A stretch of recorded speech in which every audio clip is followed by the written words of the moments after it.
কিউইদের দর্পচূর্ণ করতে প্রস্তুত team India, কিন্তু সিরিজ শুরুর ঠিক আগেই ভারতীয় শিবিরে বড় ধামাকা। দলে এমন কিছু পরিবর্তন এসেছে যা দেখে রীতিমতো চমকে গেছেন ক্রিকেট বিশেষজ্ঞরা। ফর্মে থাকা তিলক ভার্মা এবং ওয়াশিংটন সুন্দরের মতো গেম চেঞ্জাররা ছিটকে গেলেন, আর তাদের জায়গায় এন্ট্রি নিলেন এমন দুই সুপারস্টার যাদের দেখে বিপক্ষ দলও ভয়ে কাঁপবে। কে এই দুই তারকা, কেন বাদ পড়লেন তিলক সুন্দর? জানতে হলে ভিডিওটি শেষ পর্যন্ত অবশ্যই দেখুন। বন্ধুরা, আমরা সবাই জানি সাম্প্রতিক সময়ে তিলক ভার্মা এবং ওয়াশিংটন সুন্দর নিজেদের কতটা প্রমাণ করেছেন।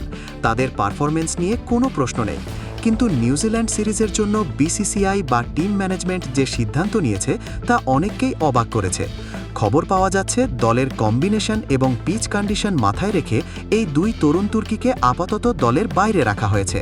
তিলক এবং সুন্দরের না থাকাটা নিঃসন্দেহে দলের জন্য একটি বড় ধাক্কা, কিন্তু এখানেই আসছে আসল টুইস্ট। একদিকে তিলক সুন্দরের বিদায়, আর অন্যদিকে ভারতীয় দলের রাজকীয় প্রত্যাবর্তন ঘটছে দুই মহাতারকার। এই দুই প্লেয়ার দলে ঢোকা মানেই ব্যাটিং এবং বোলিং লাইন আপে বারুদে স্তূপ। সূত্র মারফত খবর, তিলকের জায়গায় মিডল অর্ডারকে শক্তিশালী করতে মাঠে নামছেন শ্রেয়স আইয়ার। আর স্পিন অলরাউন্ডার সুন্দরের অভাব মেটাতে দলে ফিরছেন অভিজ্ঞ রবীন্দ্র জাদেজা। এই দুই তারকার অভিজ্ঞতা নিউজিল্যান্ডের মতো টাফ প্রতিপক্ষের বিরুদ্ধে ভারতের জন্য তুরুপের তাস হতে চলেছে। এখন প্রশ্ন হলো, এই পরিবর্তনের ফলে ভারতীয় দল কি আরও শক্তিশালী হলো?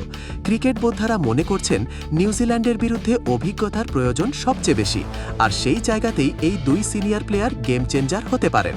বিশেষ করে মিডল অর্ডারে এবং ডেথ ওভারে এদের ভূমিকা ম্যাচের মোড় ঘুরিয়ে দিতে পারে। তবে তিলক ও সুন্দরের ভক্তরা কি এই সিদ্ধান্ত মেনে নিতে পারবেন, সেটাই এখন দেখার বিষয়। আপনারা কি মনে করেন, তিলক ভার্মা ও ওয়াশিংটন সুন্দরকে বসিয়ে এই দুই তারকাকে সুযোগ দেওয়াটা কি সঠিক সিদ্ধান্ত, নাকি তরুণদের ওপরই ভরসা রাখা উচিত ছিল? আপনার মতামত অবশ্যই নিচে কমেন্ট করে জানান। আর ভিডিওটি ভালো লাগলে লাইক দিন এবং ক্রিকেট দুনিয়ার সব গরম খবর সবার আগে পেতে আমাদের চ্যানেলটি সাবস্ক্রাইব করে বেল আইকনটি অন করে রাখুন। দেখা হচ্ছে পরের ভিডিওতে। ধন্যবাদ।